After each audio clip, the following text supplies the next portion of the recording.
Informe de pájaros. De nido en nido, conectamos las historias del país y del mundo.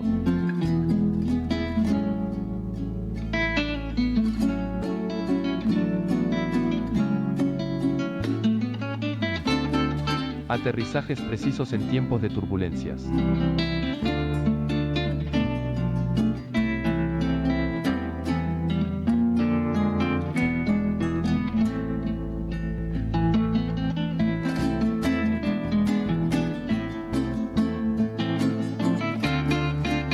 Informe de pájaros. Coordenadas para no perder el rumbo.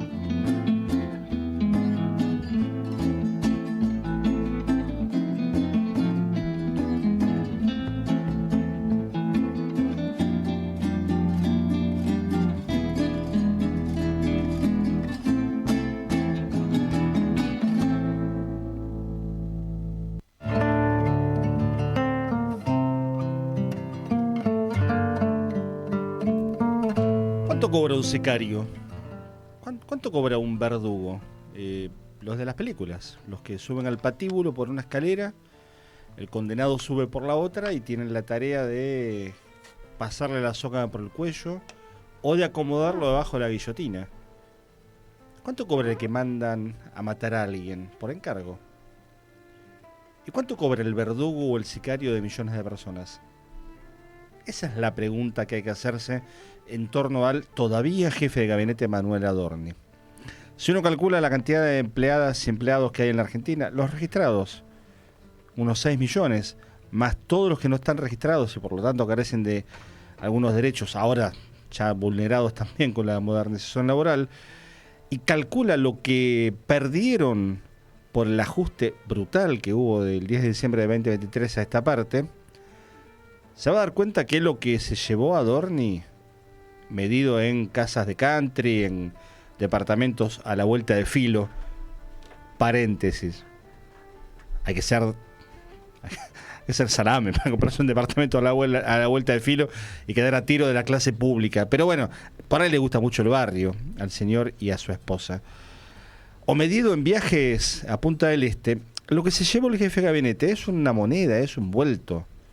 Es nada, es la comisión, si se quiere, por haber hecho la tarea sucia para los verdaderos dueños del país, para los verdaderos dueños del poder, que cuando tienen la posibilidad lo ejercen, y cuando sienten la presión de un poder colonial, imperial, se bajan los pantalones de la soberanía.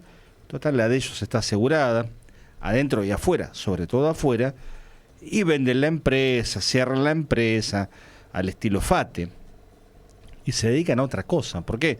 No pueden competir, no quieren competir. Ahora, cuando cambia la mano y el ciclo político los pone con un Estado que tenga un gobierno al frente, que los ayude, en todo caso, a defender la producción nacional, ahí se visten otra vez de gaucho y como si fueran José Hernández, casi crean un Martín Fierro del siglo XXI.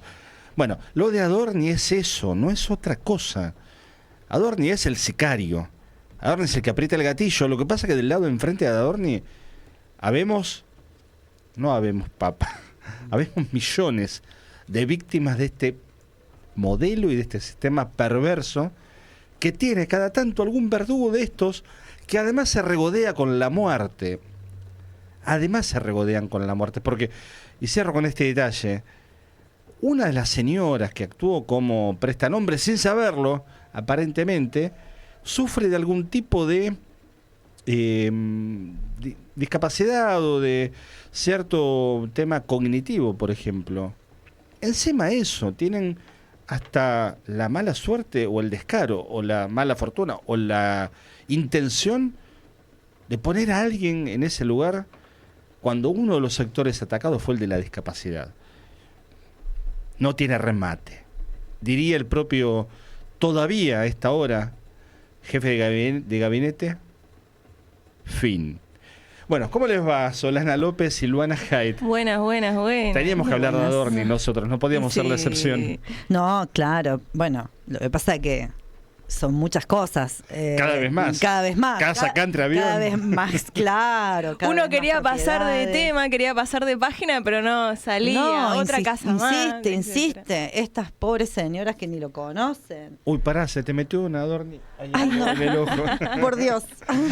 Se te No, metió. claro. O sea, insiste en meter la pata. Yo creo que es a la medida de cómo ellos pensaban su impunidad. ¿Qué impunidad han tenido, pero a su vez ellos imaginaban una impunidad total. Y por eso, a la manchancha, como dice el viejo refrán, fueron haciéndose de riquezas exuberantes. Una impunidad total, como en el caso de las coimas, como en el caso de Libra. Pero hoy nos damos cuenta que la justicia, más que mal, acciona de alguna manera y hay cosas que no se pueden tapar. Bueno, esto es Informe de Pájaros, capítulo 24. Estamos culminando, aquellos que estén en vivo en radioconaguante.com.ar y en la aplicación de la radio, culminando el tercer mes del año. Ya se fue el año, definitivamente. Entramos en estas horas en abril, y ahí cuando entramos en abril, Luana, bueno, primero es nuestro mes, y segundo que se nos va el año como arena entre los dedos. O como cargo entre los dedos, tal vez para el propio Manuel, que habrá que ver. Quisiéramos. Los que nos miren en diferido a lo largo de la semana, ya sea en la web de la radio, en el canal de YouTube, de paso avisamos, suscríbanse, activen la campanita en Radio Con Aguante o en nuestras propias redes, en @Informe de Pájaros. Tal vez todo esto que estamos diciendo de Adorni sea material de análisis histórico, porque el hombre ya no esté ocupando el cargo de jefe de gabinete. A mí me gustaría pelotear un poquito sobre el tema de Adorni, porque un poco, bueno, hice algo de intro, digamos, poniendo esa figura del sicario, del verdugo, ¿no? Y uno, obviamente, que es la presa fácil en términos del enojo popular por estas horas. Recién escuchaba un dato que es tremendo, la cantidad de conversaciones que ha generado en redes sociales, en el debate público a través de las redes. Este tema, bueno, está superando por lejos a otras cuestiones, y la palabra casta solamente ha tenido, en lo que va de marzo, que ya termina, 430.000 menciones en redes. Es un dato interesantísimo. El dato lo comparte la gente de la consultora ADOC, Javier Correa y compañía, y es interesante porque no es la palabra casta en la boca de un libertario o del presidente Javier Milei, es la palabra casta como enojo. Inclusive en aquellos que pudieron haberlo votado a Milei en 2023 y ahora en 2025 a su espacio en las legislativas. Es decir, el daño ya está hecho en términos simbólicos. La pregunta es, bueno, ¿cómo se recuperan? Si la logran remontar, porque el año pasado con lo de Libra también tuvieron un impacto y después las elecciones legislativas nacionales las ganan. Ahora pregunto, Solana, Luana, ¿cómo miran ustedes qué les pasa con la corrupción? Que nosotros por generación ya lo conocemos. En los 90 era muy típico, ¿no? Los diarios, hojas y hojas, hablando de la corrupción y a veces sin cuestionar a fondo el modelo, ¿no? O el sistema, ni hablar. Bueno, a mí me parece que los temas emergentes de esta semana de alguna manera atraviesan la corrupción, pero por detrás de la corrupción el tema de una moral pragmática. ¿Y por qué digo que los temas atraviesan eso? Porque algo que seguramente vamos a desarrollar a lo largo del programa, que tiene que ver con estas situaciones de violencias en adolescentes, en niñeces, también surge porque se cae lo que es el sostén de una cultura, de una moral que se construye con ciertos acuerdos de convivencia mínimos y de respeto sobre el otro, que se cae porque lo que prima es una moral pragmática. La moral pragmática es esa que se acomoda según la necesidad, es el individualismo, es, bueno, algo que conocimos en los 90, el sálvese quien pueda, y que de alguna manera te enseñan a decir, bueno, tené cuidado que no te pesquen, tené cuidado, fíjate cómo la haces bien para que no venga el castigo por atrás. Entonces, cepillo o cepilla. Esa es la moral pragmática que quienes primeros la ejercen son quienes tienen poder. Por supuesto, las grandes empresas multinacionales y demás. Pero la palabra que además moral es interesante porque yo estuve pensando, el presidente la había mencionado en su último viaje a Estados Unidos, que fue el 15º. Pero no es una palabra que haya estado muy presente en la política argentina, en el discurso político argentino. Me animaría a decir que hay que viajar a la dictadura en términos de viaje histórico para ver cuándo se utilizó como palabra oficial la moral. Y Milei tuvo además el tino o mal tino de usarla como moral en términos de política de Estado de esta época. Y después salta lo de Adorni, ¿no? Tal cual, tal cual. Y estaría muy bueno recordar que los marxistas de antaño hablaban de la moral burguesa o la doble moral, que se refiere a eso, se refiere a cómo se construye una imagen para afuera, en la que se vende que son buenas personas, son personas honestas y demás, y por atrás en realidad, bueno, son personas corruptas, son personas capaces de, o como nos pasa con Donald Trump, apretar un botoncito y hacer volar miles de seres humanos por el aire, ¿no? Entonces, esa es la famosa doble moral o moral burguesa que en su momento hablaban los marxistas, y que fue adquiriendo estas características muy neoliberales de moral pragmática y que lamentablemente, bueno, empieza a mellar a niveles culturales de nuestra sociedad. Por eso es muy importante y muy significativo que no pase desapercibido lo de Adorni, porque ya pasó desapercibido lo de Libra con el presidente, pasó desapercibido el 3% de Karina Milei, entonces que en algún momento haya un fin también para Adorni, bueno, bienvenido sea. Me llama mucho la atención y me encanta el tema del debate sobre la moral, entendiendo que la moral es una construcción social que se construye en una sociedad y que va cambiando constantemente. O sea, lo que nosotros tenemos una perspectiva de moral cambia de acá a 20 años, de acá en otra sociedad, de acá en otros países. No me parece casualidad, igual, que Milei lo haya mencionado hoy en día, ¿no? Él tan cristiano, ¿no? Tantas bancas de grupos evangélicos que hay, también por parte de este gobierno, y que se vuelve a dar este debate de la moral. ¿Y qué es para nosotros la moral, ¿no? ¿Cuáles son las acciones morales que están permitidas en nuestra sociedad? ¿Qué es lo que nosotros permitimos también? Eso por un lado, y por otro lado, del tema de la corrupción. Yo creo que fue algo muy hablado, muy debatido en las campañas de Javier Milei en torno a la juventud. ¿Qué es lo que entiende una juventud como corrupción? ¿Qué es lo que pudo ver una juventud de menor de 25 30 años, ¿no?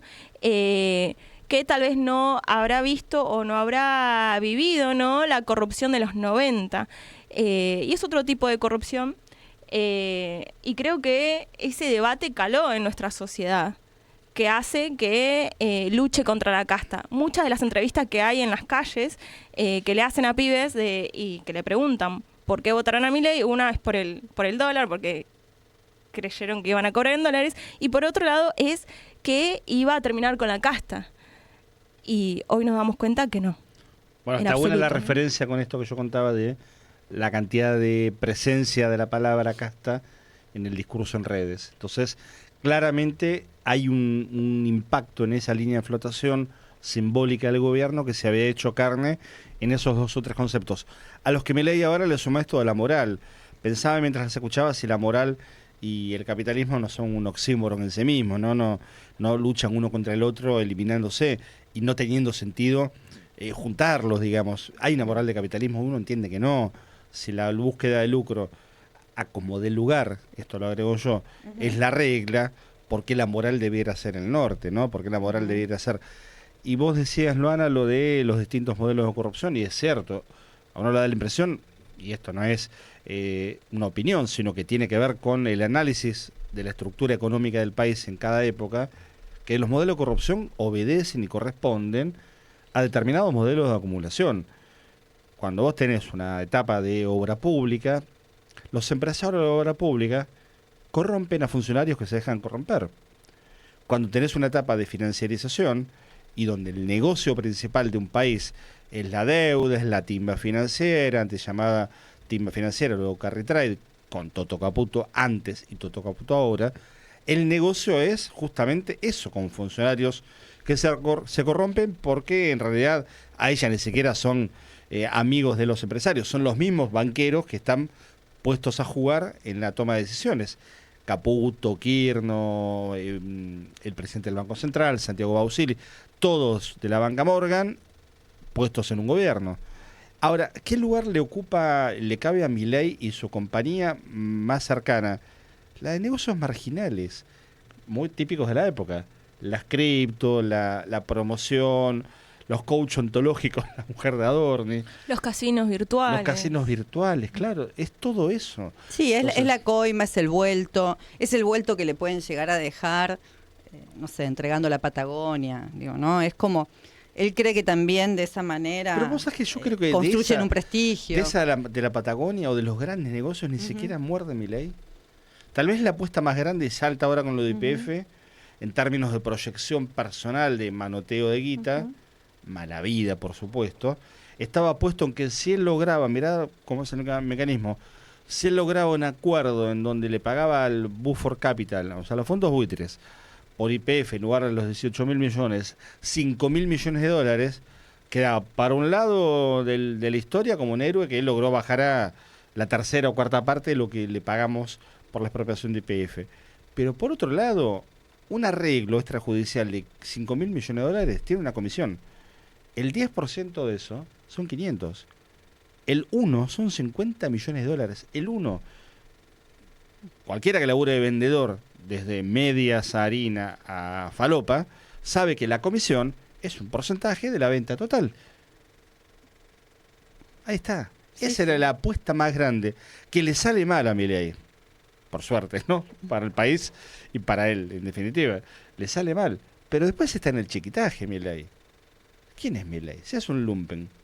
Era un señor que gritaba en la televisión hace un par de años. Quizás el y Adorni interés, otro tanto. Adorni menos todavía. Habría que, no sé, meterse en los intereses y cabeza de Milei, que creo que es bastante desagradable. Pero quizás sus intenciones personales no son las mismas que su hermana o que las de Adorni y de muchos personajes que están alrededor, que es cierto, no compiten con los 2 o 3 que tienen, que juntan el puñado mayor de riquezas en el mundo. No compiten con eso, claro. Claramente no compiten. En realidad se trata de, digamos, personajes que sí tributan a un proyecto que intenta una modificación en el sentido de producción, de acumulación, por supuesto, porque ¿qué es lo que viene creciendo en el mundo? Son aquellas propuestas tecnológicas que tienen cada vez menos cantidad de personal y ingresos exorbitantes de ganancias. Bueno, va hacia eso, o hacia la financiarización de la economía, etcétera. Ellos tributan a eso, a esa construcción de tipo de capital neoliberal, extractivista y demás. Y con eso, bueno, yo creo que se podría decir que aspiran a ser buenos gerentes. Eso, aspiran a ser buenos gerentes. Y como todos buenos gerentes, están convencidos de lo que llevan adelante, se ponen la camiseta de la empresa, defienden a rajatabla lo que sienten, piensan y a lo que aspiran, y buscan prestigio. Prestigio a su lógica, ¿no? Vos sabés que la coima en la corrupción pública en este caso, pero con una contraparte privada, lo de Adorni todavía no está claro de dónde viene, tiene siempre un móvil. Es como en un crimen. Vos sabés, Juan, que en un crimen hay un móvil. Una de las preguntas de la investigación es, bueno, ¿por qué? ¿Por qué mató esta persona? ¿Cuál fue la motivación? No para justificar, para entender. Claro, para entender la estructura de ese crimen. De ese crimen. Bueno, con esto es lo mismo. Es decir, vamos a suponer 500 lucas verdes, ¿no? De la casa del departamento Caballito. Otro tanto, o 300 del departamento, de la casa en el country. $1.000.000, redondea. Si hace el 10%, ¿de qué negocio de $10 millones? 10 millones de dólares son mucha plata, son 1.500 millones de pesos. Es así.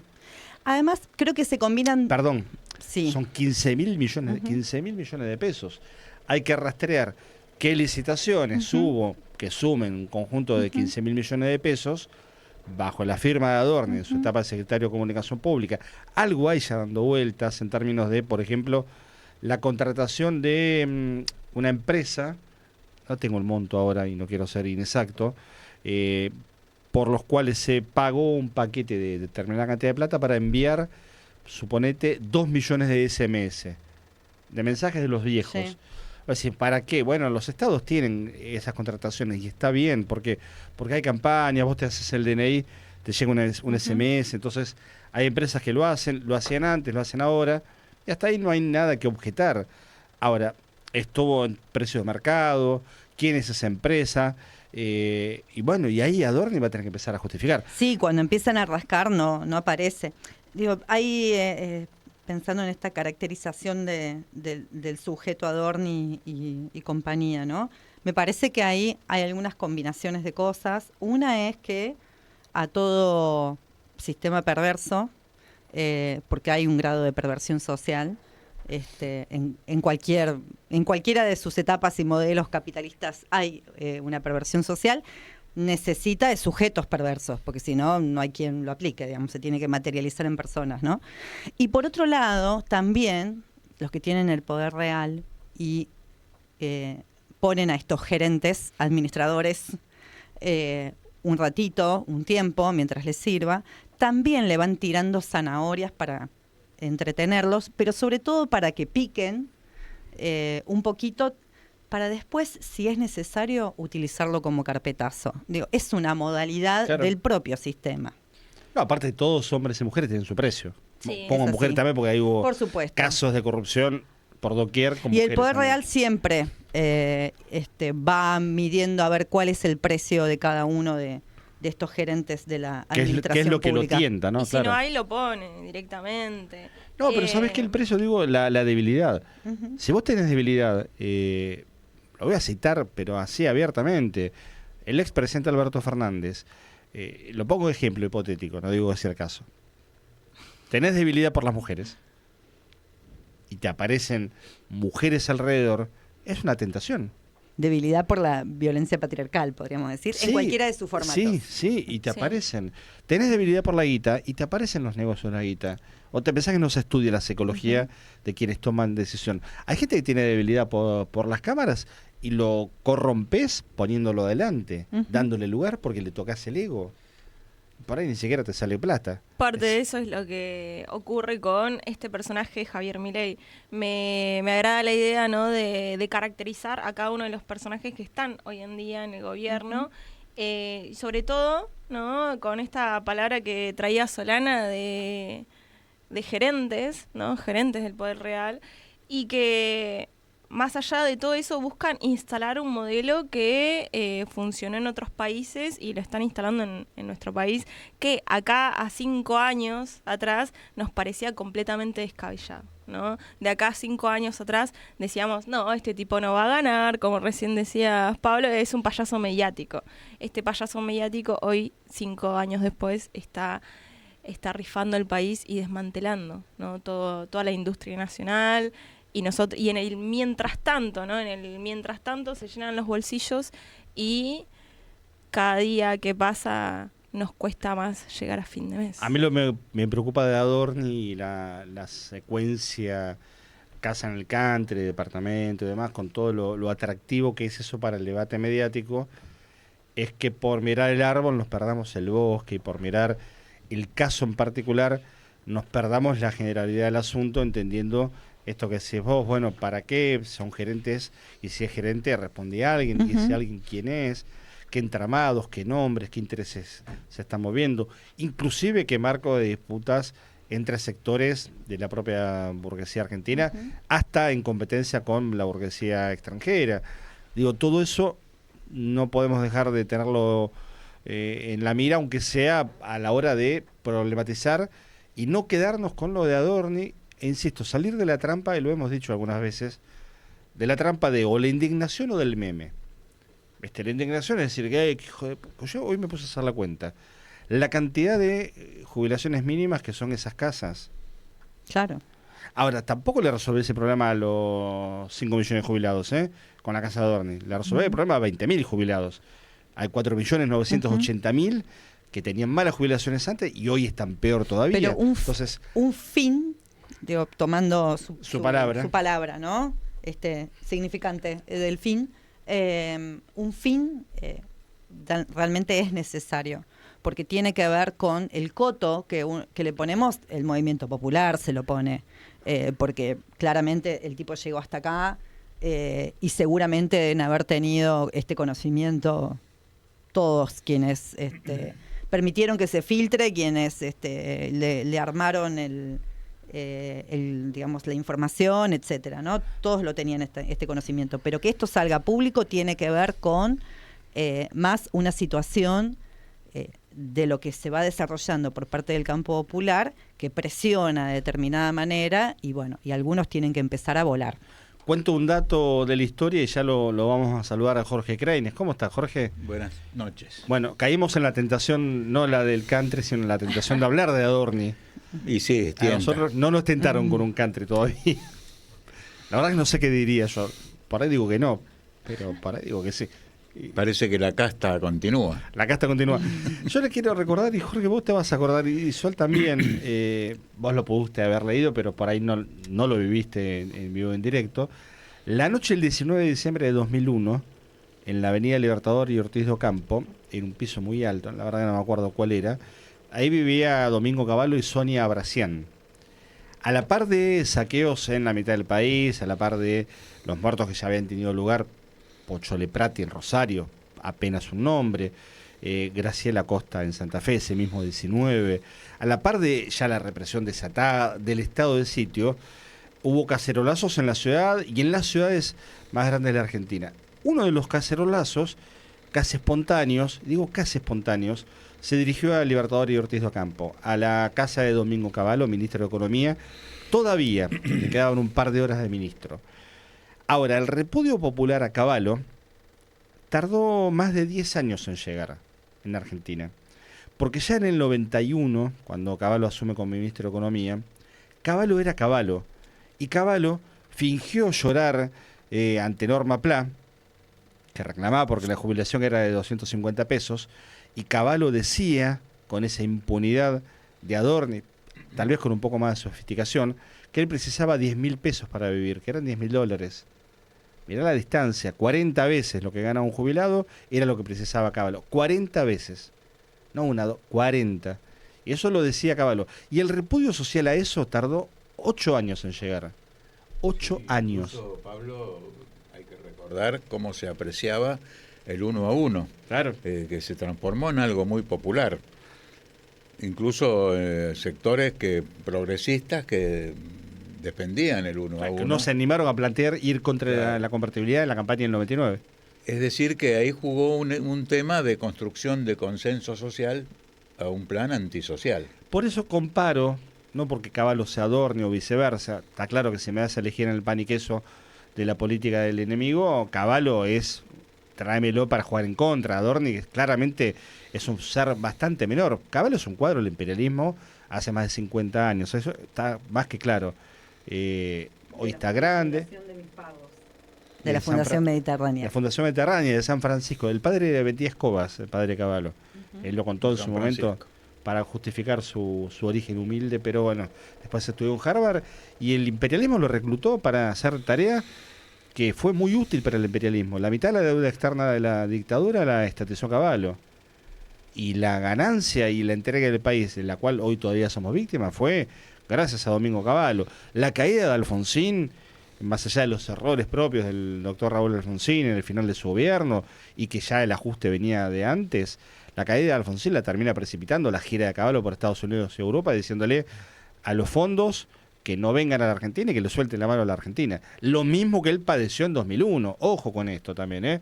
El imperialismo también a Cavallo lo tenía, más allá de su rango, respeten los rangos, dicen en una organización, más allá de su rango, también lo tuvieron como un gerente de lujo, calificado. Bueno, hoy lo de Adorni es veloz y no sabemos la consecuencia. Queremos escucharte, Jorge, que no sé si venías con ganas de hablar de Adorni, pero queremos tu palabra también.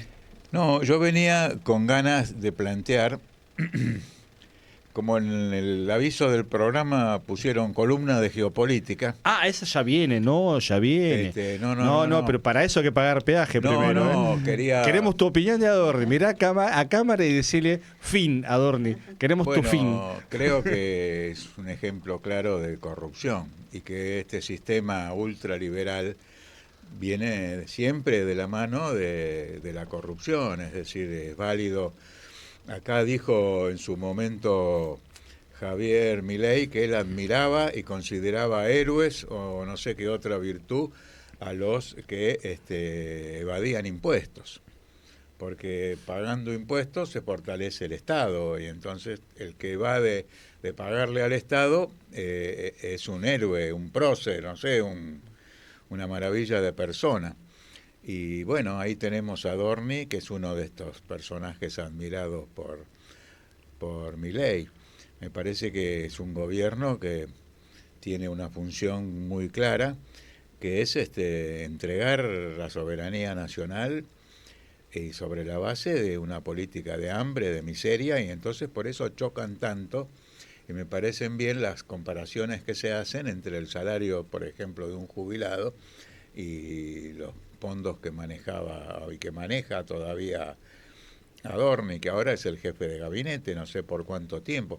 Todavía pregunto porque vengo de un ajetreo y no sé si hasta hay lo que alguna sabemos, información de último momento que ya no sea más el jefe de gabinete. Hasta lo que conocemos, sí, la mañana del miércoles se hablaba de una conferencia de prensa, después de lo fallido que fue, inclusive en términos comunicacionales, muy mal planteado por parte de él, el 25 de marzo, al día siguiente de la marcha, al día siguiente de un feriado doble, 23 y 24 de marzo, aparece Adorni después de varios días. Ahora, después de una semana surgieron, lo del departamento surgió y otros elementos. Nosotros hablamos de la moral también. Yo no quiero poner ejemplo de Estados Unidos, porque la verdad que tenemos ejemplos buenos acá para citar, pero en Estados Unidos, en la época de Clinton, les jodía más a los yanquis el que haya mentido al que haya tenido un amante en el Salón Oval. Les dolía más la mentira que el hecho en sí. Y esto es un dato también, porque además de toda la corrupción, de la evasión de impuestos, el tipo miente, está mintiendo, miente. Lo que pasa es que no sé si va a quedar algo de eso. Que al gobierno, con el tema Adorni y con otros temas, le han empezado a entrar las balas. Una demostración de esto fue la gran manifestación del 24 de marzo, gigantesca, que mostró que a nivel popular existe la voluntad de salir a la calle, de movilizarse, de enfrentar a este gobierno. Pero claro, no hay una conducción, una dirección clara que llame a que la gente salga a partir de lo suyo, solamente en una efeméride histórica como la del 24 de marzo. Así que me parece que es un gobierno que incluso Clarín, La Nación, ya le empiezan a pegar, el propio Pagni también le está pegando, y no sé si estarán buscando un relevo. Yo creo que empezaron a caer, incluso los encuestadores están dándolo por debajo, aunque mantiene un 38% de mirada positiva. Y entonces, es un problema que... Es una realidad que los medios, estoy leyendo acá Clarín, hace minutitos, ha publicado de que no está confirmada si va a haber una conferencia de prensa nueva por parte de Adorni y que ya la Casa Rosada está discutiendo la continuidad. Es muy probable que vaya en la línea que planteas vos, Jorge, de que en realidad están midiendo a ver quién puede ser su reemplazo. Hablaba Jorge del 24 de marzo y vamos a ponerle de alguna manera un cierre simbólico al mes de la memoria, pero en realidad en estas horas comienza abril y va a haber nuevas efemérides y va a haber un ejercicio permanente de la memoria, porque esto no se detiene, son en definitiva los 50 años del golpe durante todo este 2026. Pero para dar paso a la columna, cerramos con un testimonio, lo trajo Luana, de la compañera Antonella Bianco, estuvo con nosotros en plena campaña, sobre la memoria. Creo que es el video 1 y ahí lo tenemos en punta y nos metemos ya con la columna de Jorge Craines.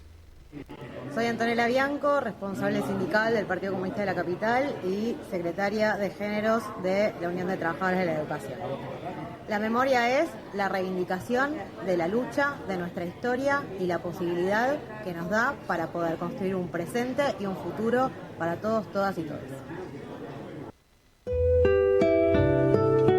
Informe de pájaros. Alas abiertas, sobre la política, la economía y la cultura.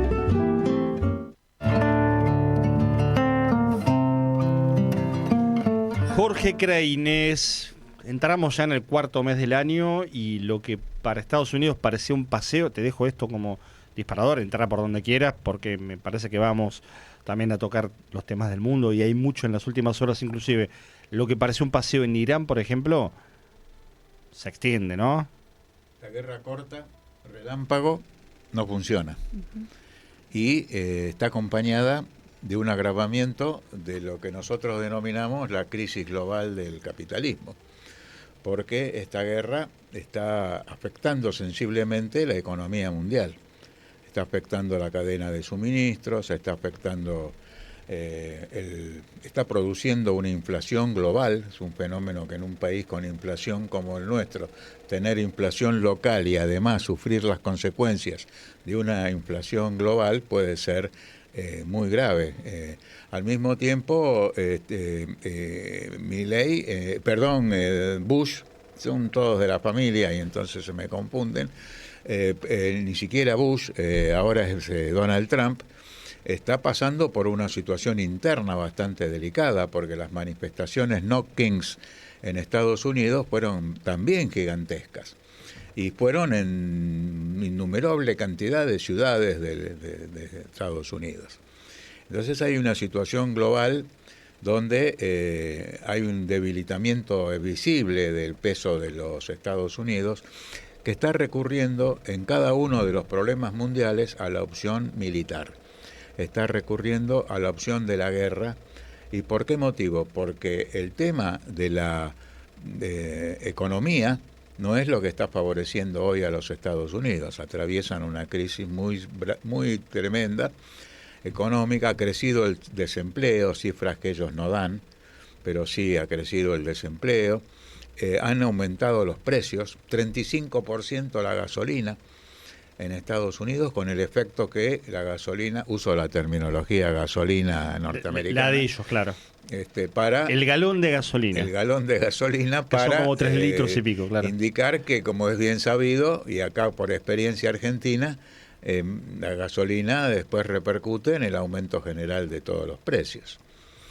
La crisis es muy grande. Por la economía no les va, por la diplomacia no les va. Incluso están planteando directamente tirar a la basura todas las normas del derecho internacional y están debilitando, desfinanciando y se están retirando de la mayoría de los organismos de las Naciones Unidas.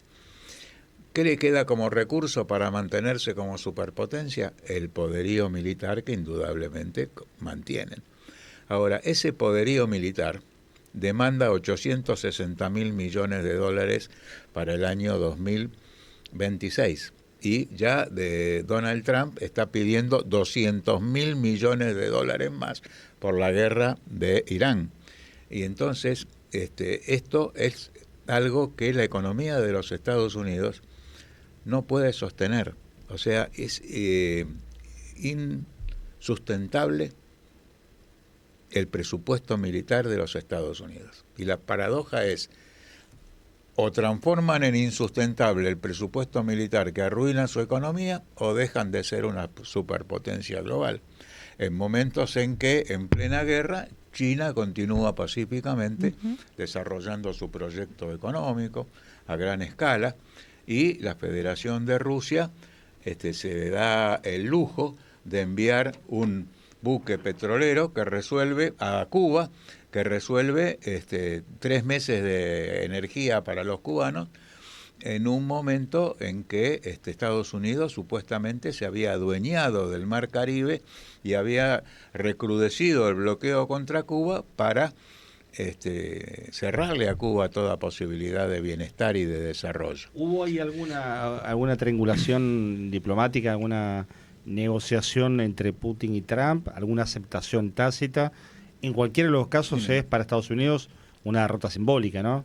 Y claro, Que claro. Trump hace una semana dijo, vamos por Cuba, como quien va a ir a comprar pan al chino. Bueno, y la mirada de él es una mirada de que América Latina es el patio trasero, y no solamente América Latina, lo que en Estados Unidos denominan el hemisferio occidental. Él pretende Groenlandia y pretende establecer una base de submarinos en Tierra del Fuego, o sea, de norte a sur, completo.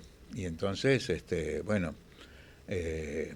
bombardearon una capital sudamericana, secuestraron al presidente de la República y a una diputada nacional de Venezuela, y en todos los casos aplican el componente militar.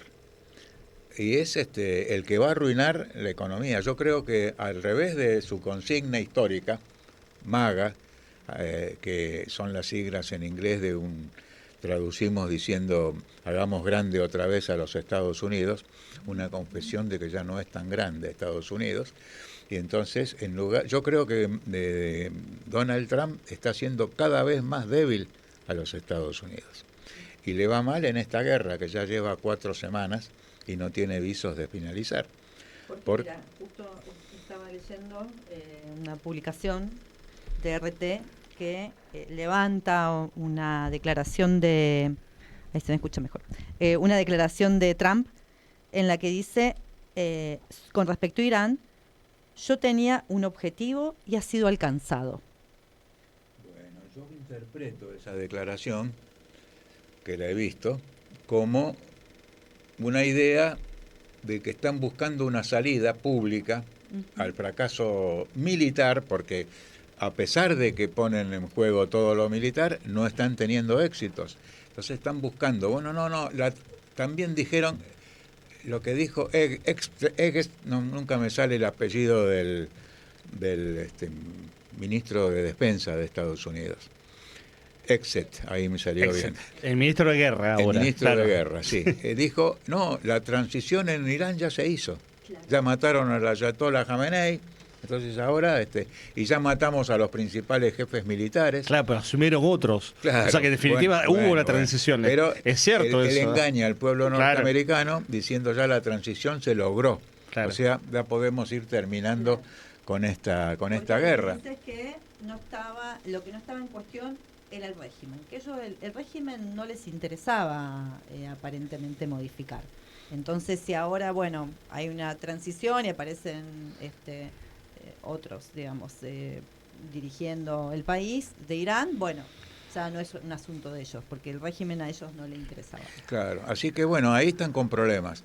Ahora, lo que yo quiero llegar es que en Argentina tenemos un gobierno que sigue rigurosamente y genuflexamente las políticas de Estados Unidos. O sea que tenemos el gravísimo error de estar aliándonos con la potencia decadente, con la potencia que nos va a pedir, que nos va a sacar, que nos va a intervenir, que nos va a pedir nuestros recursos naturales más importantes, que las necesitan para su subsistencia, y no nos va a dar nada.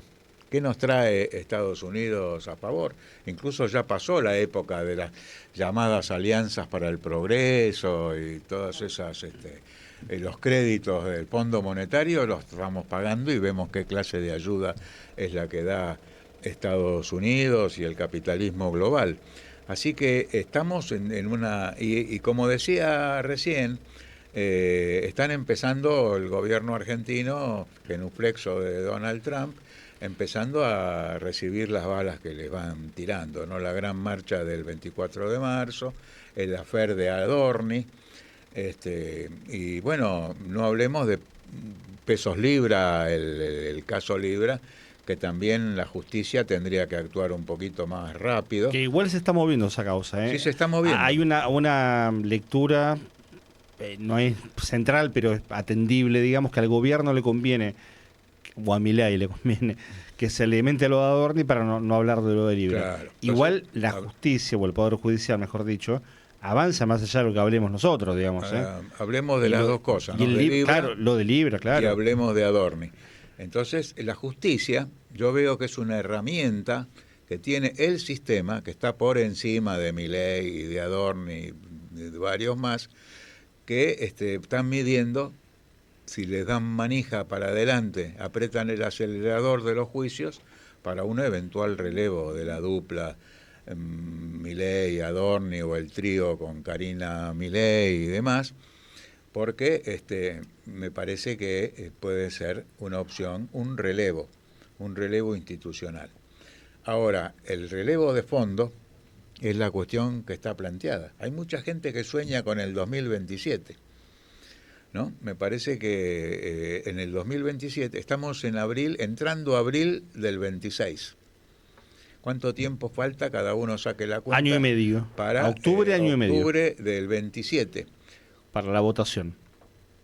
¿Cuánto va a seguir destruyendo la Argentina? ¿Qué vamos a encontrar en el año 27? Por lo tanto, pensar en el 27, sin pensar en la cotidianeidad y en la necesidad de confrontar estas políticas, me parece que la garantía para llegar con un fuerte frente opositor en el 2027 es librar las batallas de hoy, cotidianas, claro, por el salario, por la jubilación, por tantas reivindicaciones que necesita nuestro pueblo. Y en ese sentido, me parece que voy a rememorar un momento, en los años 73, 74, un importante diplomático argentino, Jorge Vázquez, al cierre de una reunión en la OEA, en Lima, terminó su discurso, muy diplomático, diciendo liberación o dependencia. Y esa expresión que Jorge Vázquez utilizó en esa reunión interamericana en Lima, después cobró fuerza en el movimiento popular.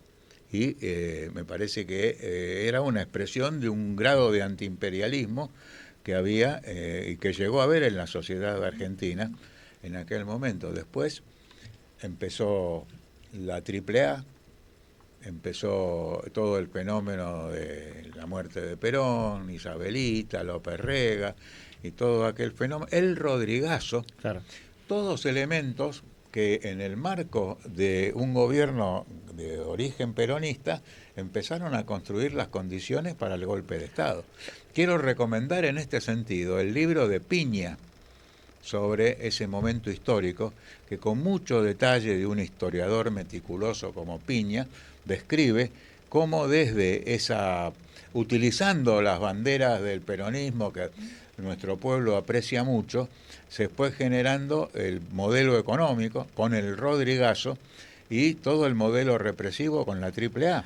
De manera que fue anticipando lo que fue después el 24 de marzo de 1976. El Rodrigazo es del 2 de junio del 75, pero antes, el 20 de marzo del 75 en Villa Constitución, se produce lo que se llama el Villazo, claro, en Acindar, donde además deja las claras, compañía. Claro, cuál fue el sentido represivo, que claramente no era el combate a las organizaciones armadas. En Córdoba. Claro. El Navarrazo anterior todavía, claro, en enero del 74. Sí. El Navarrazo es Entonces, casi fundacional del todo lo que se vino, de alguna manera. Efectivamente. Entonces, esa consigna con la que Jorge Vázquez terminó su discurso en Lima, me parece que hoy se pone a la orden del día. Y que el problema principal es liberar a la Argentina de la brutal dependencia que tenemos con los Estados Unidos y con otros países, pero particularmente con los Estados Unidos. Además, me deja meterte una pregunta casi pragmática ahí para entender lo que es la dependencia con Estados Unidos. Nosotros no tenemos nada que haya hecho Estados Unidos acá en la Argentina. No somos Panamá, con todo respeto, que te metieron al canal, se apropiaron, qué sé yo, entonces tenés ahí algo difícil de desacoplar. No tenemos la dolarización que metieron en Ecuador, que ni siquiera Correa pudo desarmarla. La verdad que Estados Unidos acá en la Argentina no ha hecho nada. Más que llevarse. Lo único medianamente estructural que planteó para la Argentina fue el plan Larkin de destrucción de los ferrocarriles en el gobierno de Frondizi. Pero después, en la época en los 90, no metieron la cuchara en las privatizaciones. Solamente llevarse. Pero no es que vinieron a tener inversiones, que son los dueños centrales hidroeléctricas. Durante el gobierno de Menem se hablaba de las joyas de la abuela. Y ahora me parece que las joyas de la abuela son el litio en el noroeste, el puerto de Ushuaia para poner una base militar, y así el conjunto de riquezas de nuestro país. Y la destrucción del aparato científico, tecnológico y educacional, y por eso ponen tanto énfasis en destruir el CONICET, en destruir las universidades nacionales y en transformar a la Argentina en un país exportador de materias primas y un país que sin tener ciencia y tecnología propia no tiene independencia nacional. Por lo cual estamos ante una tesitura de que uno de los 3 países más importantes de América Latina, México, Brasil y Argentina, uno de los 3 países está ubicado en la línea de dependencia. Claro. Y no solamente viene a destruir la Argentina, viene a destruir la unidad latinoamericana, porque se nota mucho cuando falta un país como la Argentina en un proyecto de unidad latinoamericana, ¿no? Que el país argentino está para el otro lado. UNASUR, CELAC, el Consejo de Todo Defensa eso, Sudamericano, todo eso está en la una idea del crisis. Banco del Sur, inconclusa también en su momento. Bueno, había un camino que a uno le da la impresión que esta crisis acelerada nos va a poner rápidamente otra vez en esa senda. Lo que pasa que la pregunta acá es también, bueno, ¿y la alternativa política? Bueno, porque describimos una situación y hay la tesis 11 sobre Feuerbach de Carlos Marx que dice no estamos para describir el capitalismo, sino para destruirlo, para transformarlo. ¿Y cómo transformamos, no? Acá hay gente que está esperando el 27. Hay gente que habla de fascismo y cree que se lo va a derrotar con una lista electoral. Y también hay gente que tiene expectativas en alguna persona. Por ejemplo, yo veo muy bien a Kicillof. Me parece un político importante, un estadista muy bueno, un hombre joven con mucha perspectiva. El tema es si Kicillof va a necesitar hacer una serie de alianzas con sectores como el de Pichetto, el de Massa o algunos otros, ¿no? Y eso es lo que lo puede llegar a condicionar. Y puede entrar el país en esa ida y vuelta entre un gobierno ultraderechista, ajustador y hambreador, y después viene un gobierno tipo Alberto Fernández que no termina de decidir para qué lado sale y fracasa finalmente, termina frustrando las expectativas populares. Así que a mí me parece que aquella consigna de Jorge Vázquez, que tuvo mucha repercusión en determinado momento, tiene que ver con eso, ¿no? Para desprendernos, agrego una cosita, para desprendernos de Milei hay que contar con un amplio marco de fuerzas. El tema es después decidir, porque la elección es para elegir un gobierno, ¿qué plan de gobierno vamos a elegir? ¿No? Y ahí aparece la cuestión de no pensar en una persona, sino pensar en un proyecto. Y si una lista electoral para derrotar o castigar a Milei puede ser algo que no le salga bien al pueblo argentino. Son reflexiones para ir pensando, ¿no? Y por lo tanto me parece que la idea de la liberación, la idea de recuperar soberanía, independencia política, recuperar nuestros recursos naturales, cortar con el mecanismo de la deuda externa y el Fondo Monetario Internacional son el programa de gobierno que se debiera implementar. Y entonces me parece que el mundo que nos vamos a encontrar después de la guerra de Irán, el mundo y la Argentina que nos vamos a encontrar en lo que va del 26 y lo que vendrá antes de las elecciones del 27, es algo que no podemos predecir, que lo tenemos que seguir muy atentamente y ver de perfilar en principio un espacio claramente antiimperialista que después vea, llegado el momento, cómo se va a pronunciar, pero nos parece que no podemos hacerlo. El mundo cambia y Argentina cambia y no podemos hacerlo con categorías que son de mitad del siglo XX, como por ejemplo fascismo, ¿no? Y por lo tanto, si el mundo cambia y hay que renovarse y ver lo nuevo que hay en el mundo y en el país, bueno, hay que también pensar en los formatos con los que vamos a confrontar a Milei desde una perspectiva de izquierda, antiimperialista, unitaria, con vocación de mayoría, y que pueda ir construyéndose en este periodo. Y lo dijo el mismo Kicillof. Ayer vi el reportaje a Kicillof en el programa de Gustavo Silvestre por C5N, donde Kicillof dijo: no es el momento de las candidaturas, es el momento de la organización. Pero hay gente que más papista que el Papa y está levantando candidaturas. Y entonces, lógicamente, que Kicillof es un político destacado, pero al que respetamos mucho. Pero no es la hora de las candidaturas, es la hora de la organización y de definir un plan de gobierno. Y que me parece que por ahí Argentina va a prestar una contribución a una situación mundial tan complicada como la que tenemos hoy, sacando a Milei del costado y planteando una política que no digo que sea, porque los comunistas podemos pretender seguir el ejemplo de Cuba, de Venezuela, de Nicaragua.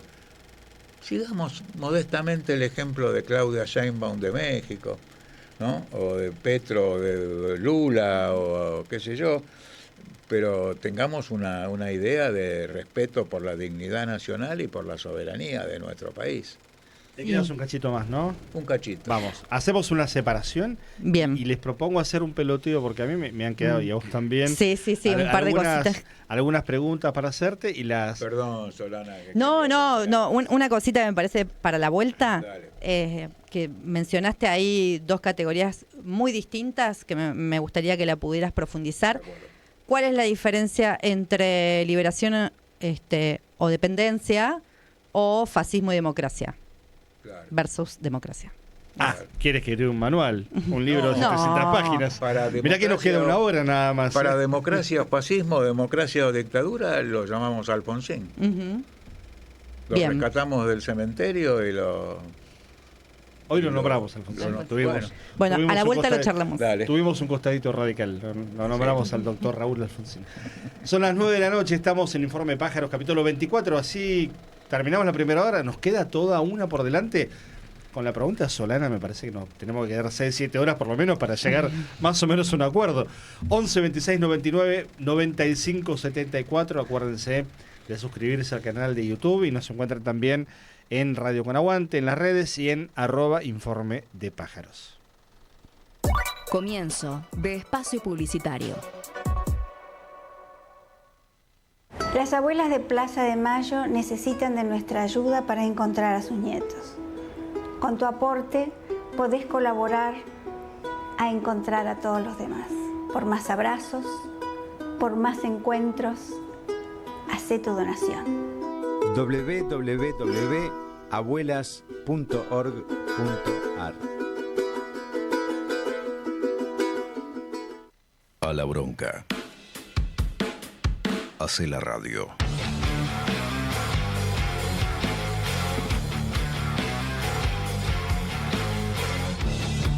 Radio con aguante. Resistiendo desde el aire.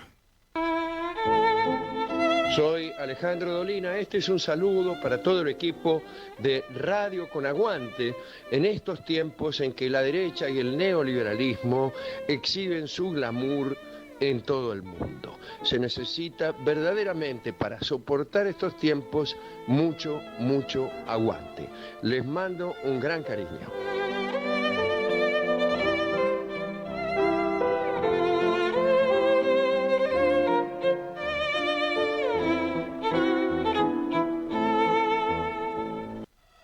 Solo se trata de aguantar lo que tu cuerpo aguante.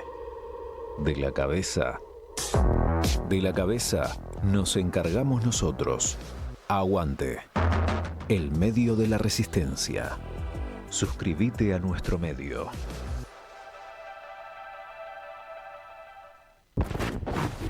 Sumate a la programación de Radio con Aguante.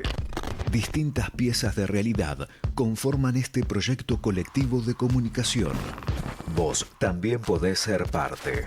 Entrá en www.radioconaguante.com.ar para recibir más información. Tu proyecto necesita aire. Radio con Aguante. Piezas de realidad.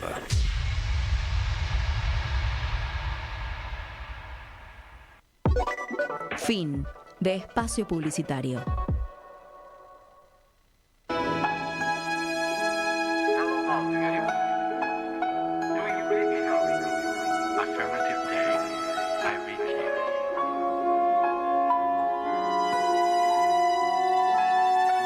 Informe de pájaros. Coordenadas para no perder el rumbo.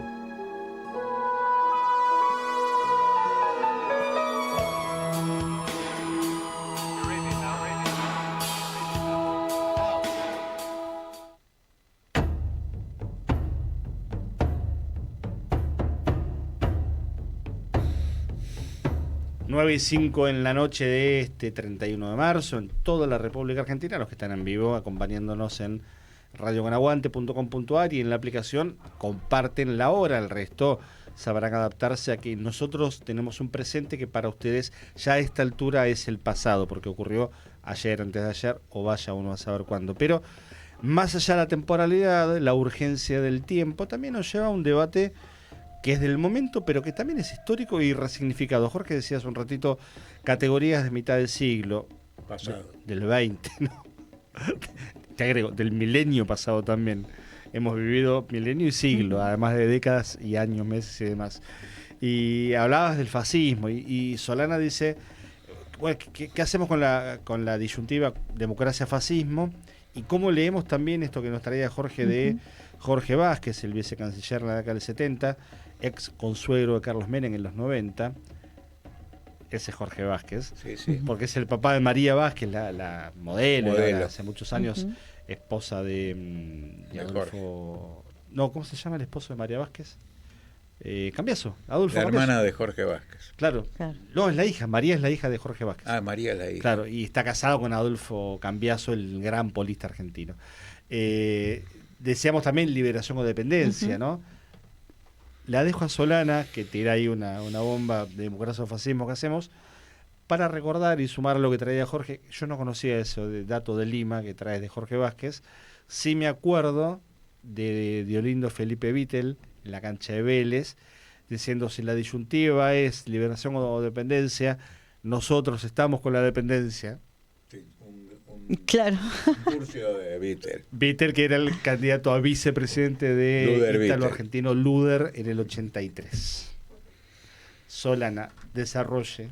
Bueno, sí. ¿Democracia o fascismo? Claro, me parecía interesante poder profundizar en estas dos pares de categorías contradictorios entre lo que significa la dependencia y la liberación y lo que significa la democracia y el fascismo, que entiendo hoy una buena parte de la política argentina opositora está construyendo una idea más como si fuera necesaria una propuesta de carácter democrática amplia contra el temor fascista, más que un proyecto de liberación con una Argentina todavía muy arraigada en la dependencia, ¿no?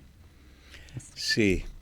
O sea, si hay una base norteamericana, y bueno, dejémosla, ¿no? En Ushuaia, una base de submarinos que controle el Atlántico Sur, el Pacífico Sur, el acceso a la Antártida. Bueno, dejémosla, no nos vamos a confrontar. Es la base de un país que es democrático, además. Que claro, ¿no? Es democrático porque hay elecciones cada 2 años, funciona el Parlamento, ¿no? También en Israel funciona el Parlamento. En Colombia, durante toda la guerra que libraron, la llamada guerra contra el narcoterrorismo y todo eso, funcionaba el Parlamento, pero a la perfección. Entonces, me parece que no podemos aceptar de entrada, ya 1 año y medio antes, que vamos a ir a esa disyuntiva, ¿no? Democracia o dictadura, que fue la que planteó en su momento Alfonsín, que decía que con la democracia se come, se cura, se educa. Claro. Y se comió relativamente, se curó más o menos. ¿Es la idea, Jorge, de un cordón entonces, sanitario al estilo de Francia con Le Pen y demás? Que en todo caso uno le da la impresión llegó tarde porque era el cordón sanitario antes de Milei. Sí, sí. ¿No? Por ejemplo, en Francia surge la figura de Mélenchon. Jean-Luc Mélenchon y la France Insoumise. Sí. Y entonces la Francia insumisa en una alianza con el Partido Comunista, con sectores del Partido Socialista y otros, y se presentan como una fuerza que en la última elección municipal se ha sostenido muy bien. Y en la última presidencial sacó 18 puntos. De los municipios Claro. que tenían no perdieron ninguno. Claro. Entonces me parece que este también es un ejemplo. Mélenchon, Sheinbaum, no sé, Lula, Petro, para no decir Fidel, Chávez, ¿no? Aunque sería lo mejor. Claro que, como Mariátegui señalaba, no se trata de calco ni copia, sino de creación heroica de los pueblos. Pero estamos en una particularidad argentina donde lo que se ha intensificado es la dependencia. Y no hay campos de concentración, no hay el fascismo del mitad del siglo pasado era estatista, grandes ejércitos, conducción desde el Estado. Esta gente viene a destruir el Estado desde adentro, son el topo que viene a destruir el Estado desde adentro. Y entonces me parece que si bien tienen rasgos de represión, le pegan a los jubilados, hay incluso amenazas, hubo hostigamiento policial, vamos a decirlo, a la columna Claro. del Partido Comunista, particularmente en el 24 de marzo, queriendo que bajen los carteles, que saquen los pasacalles de las columnas, de los árboles, cosa que no se hizo con ninguna otra fuerza política, pero me parece que la cuestión es poner en el centro el antiimperialismo y el fascismo como una herramienta que generalmente usa el gran capital en los momentos de su crisis. Porque como está haciendo en este momento Donald Trump con la guerra, con el fascismo se justifican las guerras, se justifican las represiones, se justifican las discriminaciones, ¿no? Y eso está ocurriendo en la Argentina de hoy. Pero el problema es que la base de esos elementos neofascistas y características neofascistas, incluso la brutalidad de los discursos, especialmente de Milei, no los tenemos que desconocer, pero el marco es la brutal y creciente dependencia del imperialismo de los Estados Unidos. Sin abandonar la denuncia, porque además tiene rasgos que son fascistas, ¿no les parece que hay como una comodidad también en refugiarse en la palabra? Porque, por ejemplo, a Menem nadie le hubiera dicho fascista. Y sin embargo, si comparás mano a mano Menem-Milei, hubo 5.000 procesados y detenidos por razones políticas al final de su gobierno. Hubo muertos por la represión. Teresa Rodríguez, Aníbal Verón, Víctor Choque. Y entonces de la Rúa... ¿Y de la Rúa? Claro. Entonces, y Macri con Santiago Maldonado y Rafael Nahuel en la Patagonia. Claro. Digo, también para incomodarnos a nosotros mismos, Sí, ¿no? sí. Nosotros acá laburamos con la palabra. Digo, si la palabra nos es cómoda, nos estamos haciendo trampa en el solitario. Sí, sí. En algún punto. Sí, hay No estoy rasgos, cuestionando que haya hay rasgos fascismo. fascistas, Sí. hay rasgos fascistas que sobre todo en esta batalla cultural que ellos pretenden dar, este es un momento en donde la derecha pretende generar un grado de acumulación política, tiene un 30 y pico % que se expresa en opinión pública favorable al gobierno, que es el voto sólido y demás, pero eso no necesariamente expresa ya una cultura sólida de una derecha argentina, ¿no? En una porción de nuestro pueblo. Entonces, ellos quieren avanzar en ese sentido. Para avanzar en ese sentido, apelan a categorías fascistas, modos fascistas, rasgos fascistas, pero que no quiere decir que su proyecto sea fascista o sea una estructura fascista de gobierno, digamos. Centralmente lo que es esto, es proimperialista, con un modelo absoluto de dependencia, de entrega. Neocolonialismo, Neocolonial, como claro. Eugenio Raúl Zaffaroni dice hace por lo menos una década. Hay que revisar a un archivo de Zaffaroni escribiendo sobre este tema en el gobierno de Macri. Cuando él deja de ser juez de la Corte, de hecho el último año del gobierno de Cristina, él ya se jubila, como dice la Constitución, y 2015 la Corte ya no lo tiene a Zaffaroni. Y él ahí empieza, acuña no sé si es de él exactamente, seguramente otros autores, otros pensadores de distintas ramas lo utilizan, pero él habla de un neocolonialismo. Y ahí está mucho más cercano, si Claro. se quiere, al corpus de liberación de dependencia, porque es esa la disyuntiva, de la Argentina, me parece, ¿no? En Sí. algún punto. Me parece que sí, y no descarta lo otro, el componente fascistizante, represivo, autoritario, está presente. Pero Che, Jorge, ¿y ustedes ven Sol y Luana también? Que para Luana por ahí es una consigna más nueva. Primero, no está muy presente en la política argentina como consigna. además hay quienes dicen, perdón, Luana, que si decimos que estamos en el fascismo, hay que meterse abajo de la cama.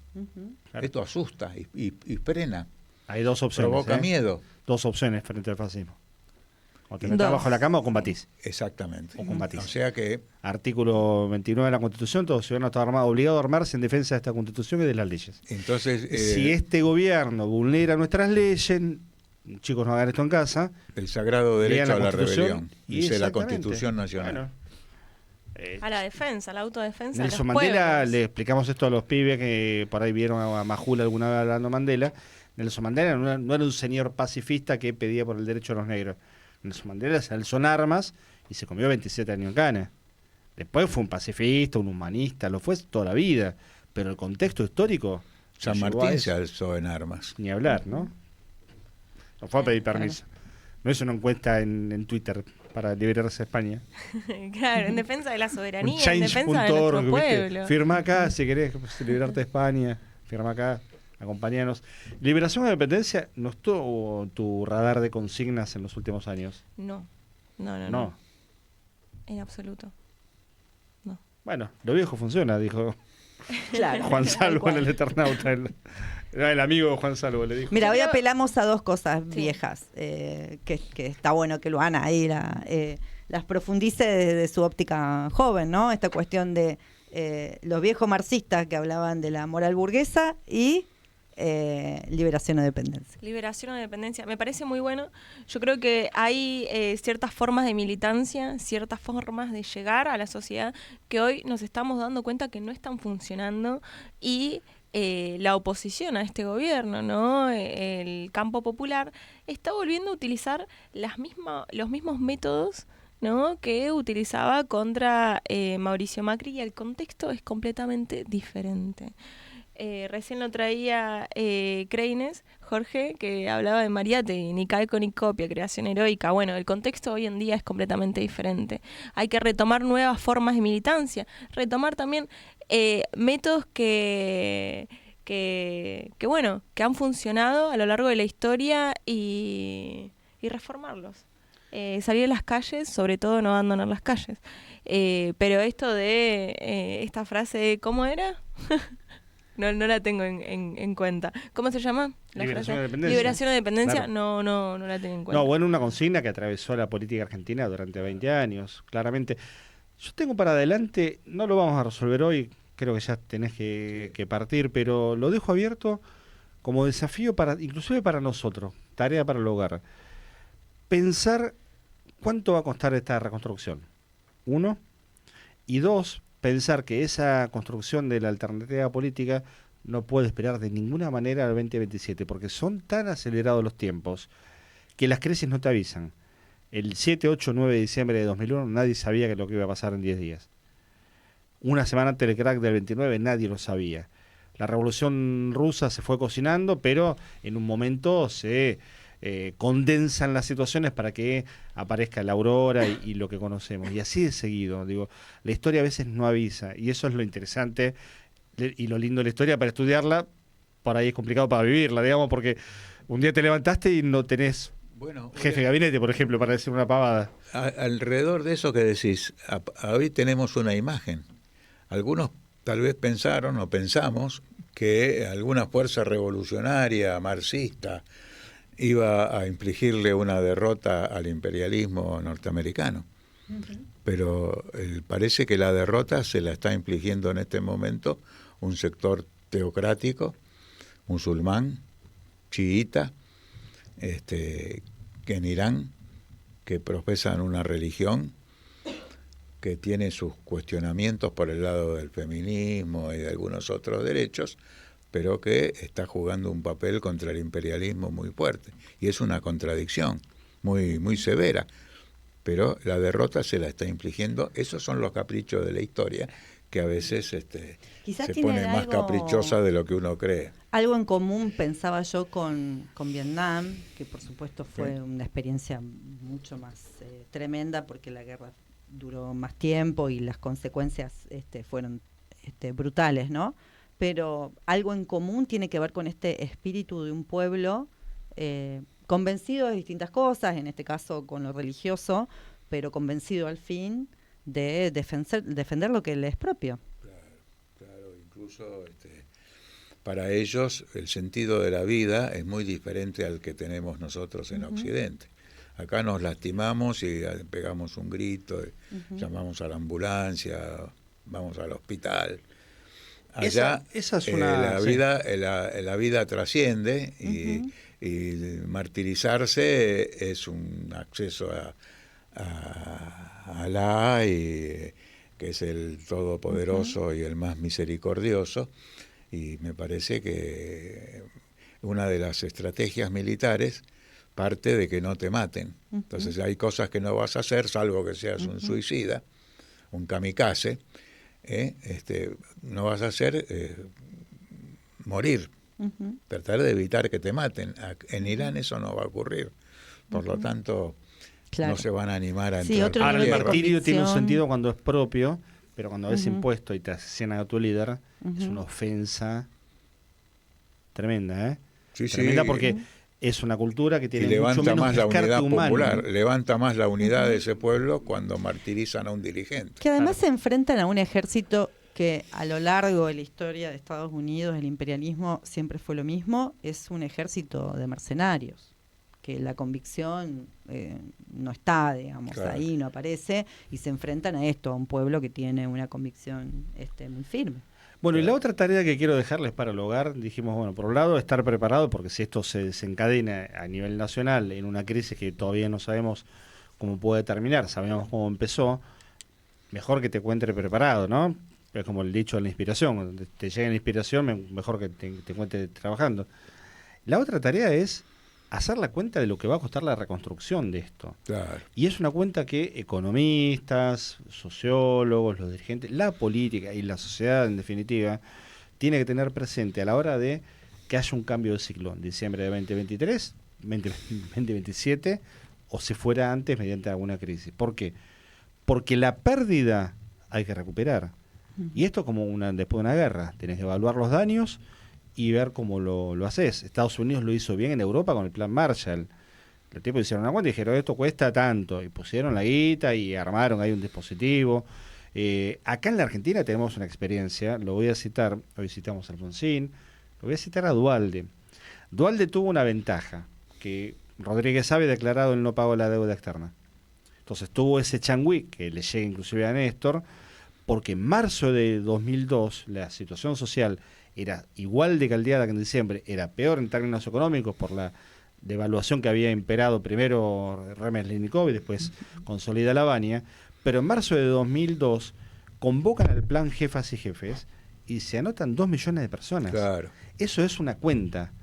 Y eran 2 mangos, pero era una cuenta para pagar el incendio. Y las manzaneras que proponía la esposa de Eso, Duhalde. claro, venía de antes. Ya las manzaneras era un plan de la provincia copiado de Cuba.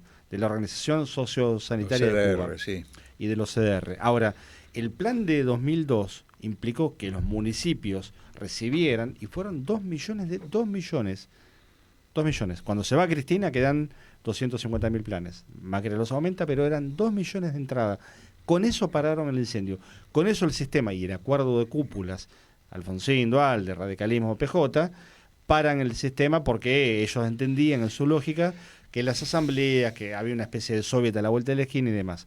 Bien, pero alguien hizo la cuenta esa, ¿eh? Eso se resolvió como política global en Bangkok, en un encuentro del Banco Mundial, Sí.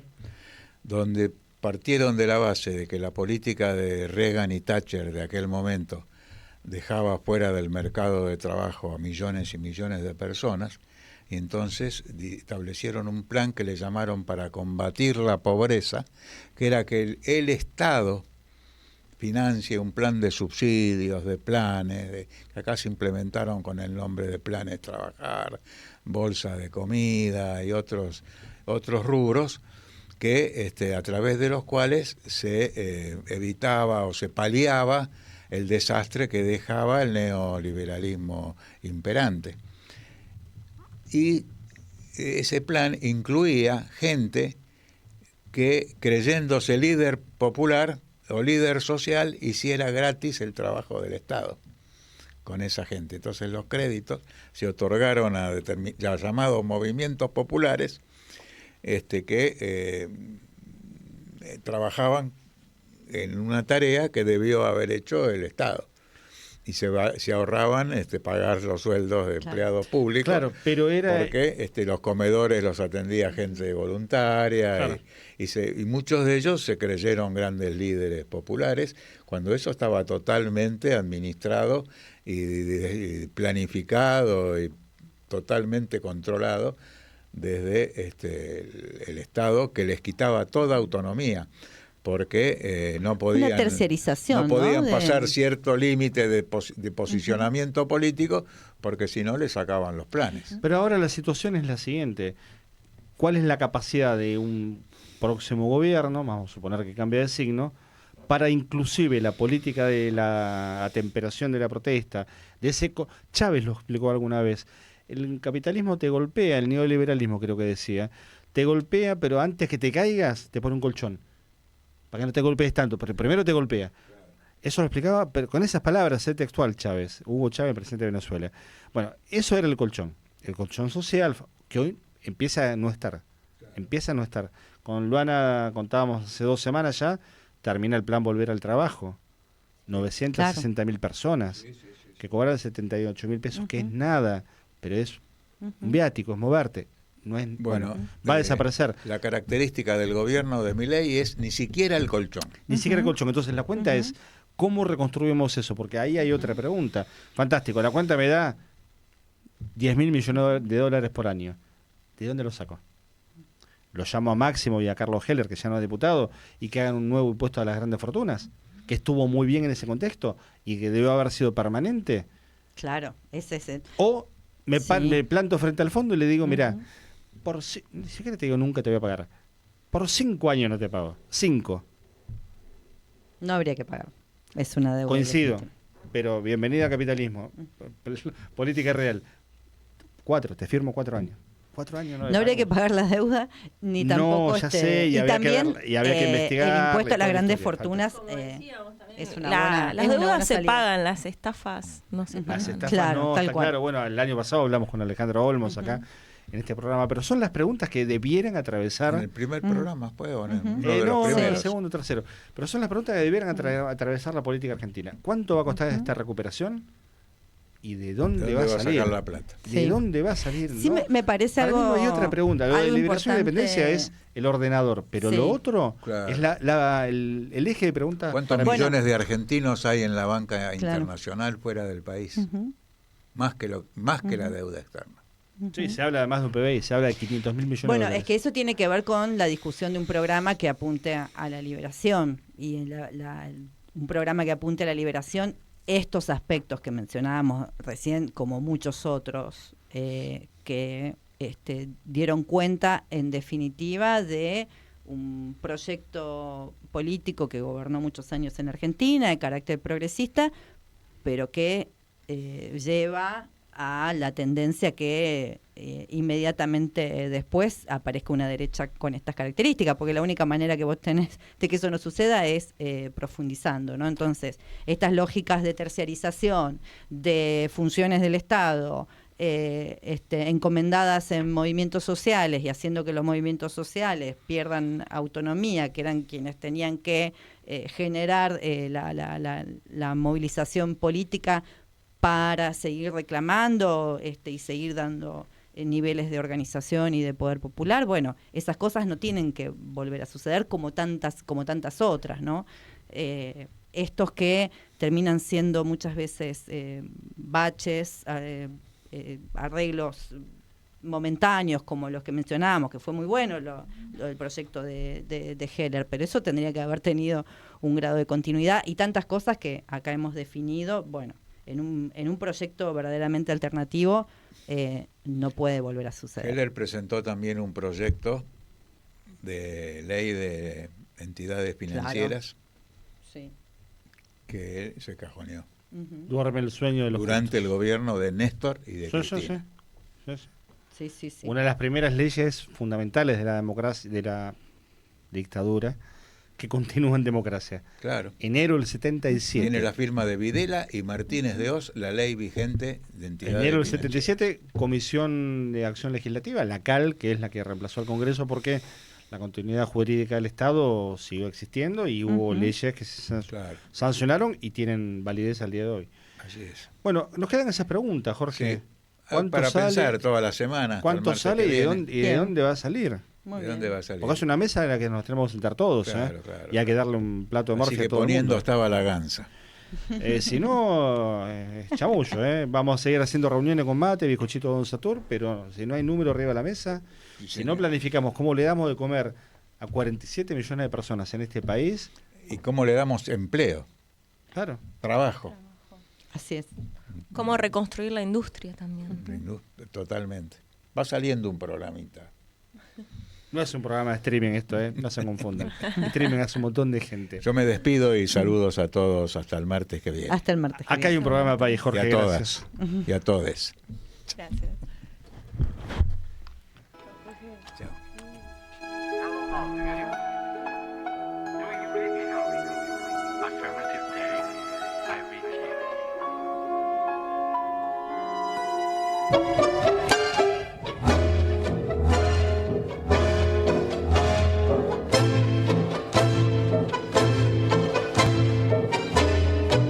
No hay nada más actual que el sonido de los tiempos en Informe de Pájaros.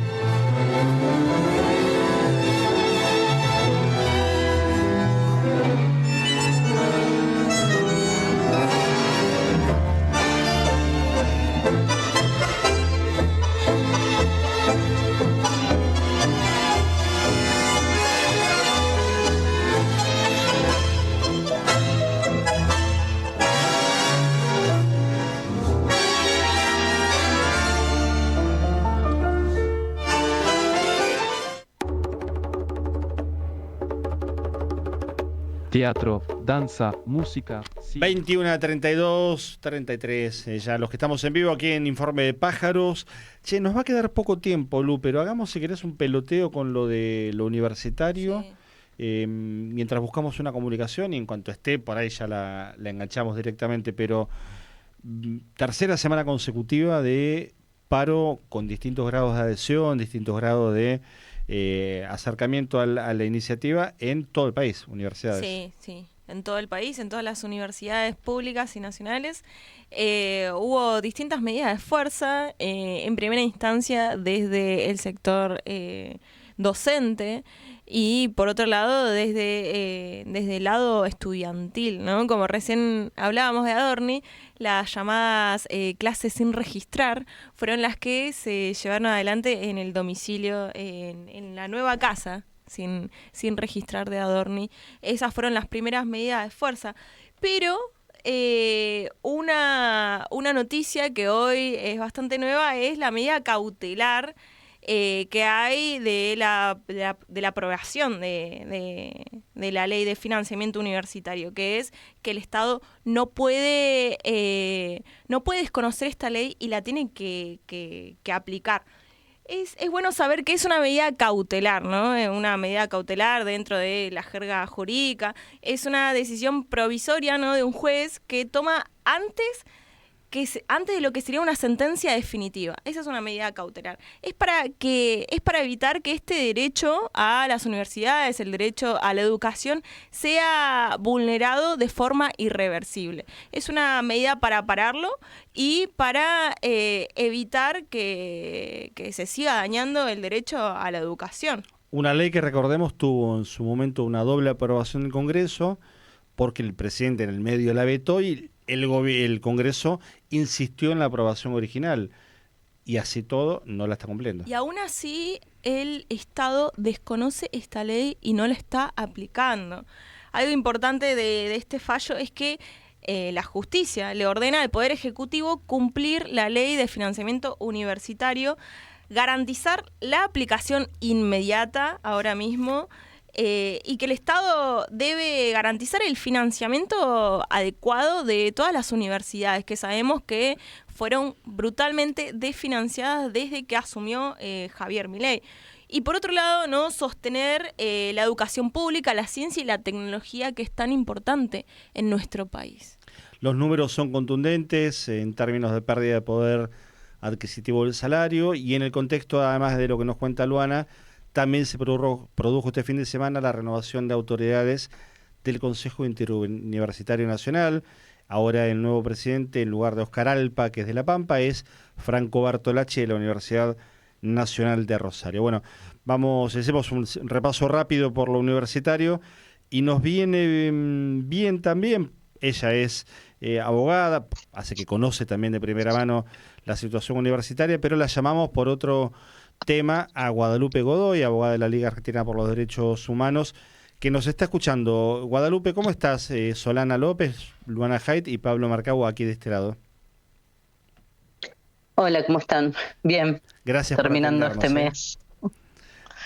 A ustedes. Bueno, hay 4 nombres que hace poco más de un mes son parte de un juicio, uno más, y es uno de los que todavía está abierto por los crímenes cometidos en la dictadura cívico-militar, que son los de César Albarracín, Rubén Escobar, Julio Casanova Ferro y Patricio Finen, 4 ex agentes de la inteligencia civil y Fuerzas Armadas, en lo que se conoce como Automotores Orletti y Pomar. ¿Cuál es la característica de este juicio con respecto a otros que han tenido lugar en la Argentina? Tiene varias cuestiones inéditas. Una es justamente que se puede llegar a juicio a través de una investigación reconstruyendo e identificando incluso un centro clandestino de detención en los últimos años, cosa que, bueno, y también muestra cómo 50 años después todavía seguimos reconstruyendo lo sucedido, ¿no?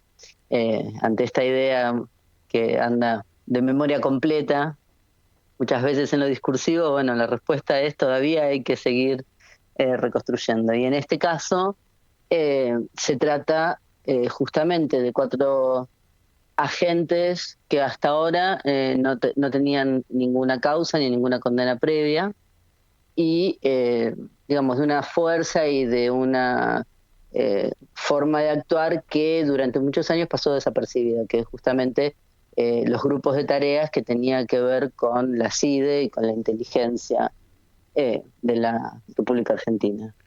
¿Por qué pensás que pasó desapercibido? La primera nota. Guada, ¿por qué pensás que pasó desapercibido tantos años? Porque en general ha sido mucho más sencillo llevar adelante juicios que tienen que ver con la estructura represiva tradicional del Estado, ¿no? Integrantes de las fuerzas de seguridad y militares, fundamentalmente. Cuando se ha tratado de ampliar las responsabilidades a quienes, por ejemplo, se enriquecieron o se beneficiaron con el genocidio, ¿no? Cuando hablamos de lo que llamamos las responsabilidades civiles, o cuando hemos intentado profundizar en lo que es justamente quiénes determinaron los blancos a exterminar, por ejemplo, y ahí aparece el accionar de las agencias de inteligencia, ha sido mucho más complejo. Por dos cosas, ¿no? Una, por lo difícil justamente, porque orgánicamente no se tuvo acceso a esa documentación durante muchos años.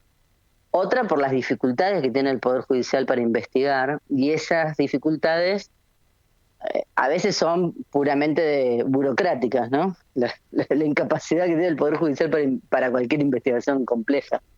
Y en otras tienen una carga profundamente ideológica. Yo no tengo problemas en afirmar que hay una suerte de obediencia debida judicial, es decir, los jueces en este país han determinado cuáles son los límites del juzgamiento que llevamos adelante, ¿no? Ustedes miran, los frenos los encontramos justamente en estas responsabilidades no tan sencillas en los últimos años. Guadalupe, ¿qué tal? Solana te habla. Solana, ¿cómo estás? Bien.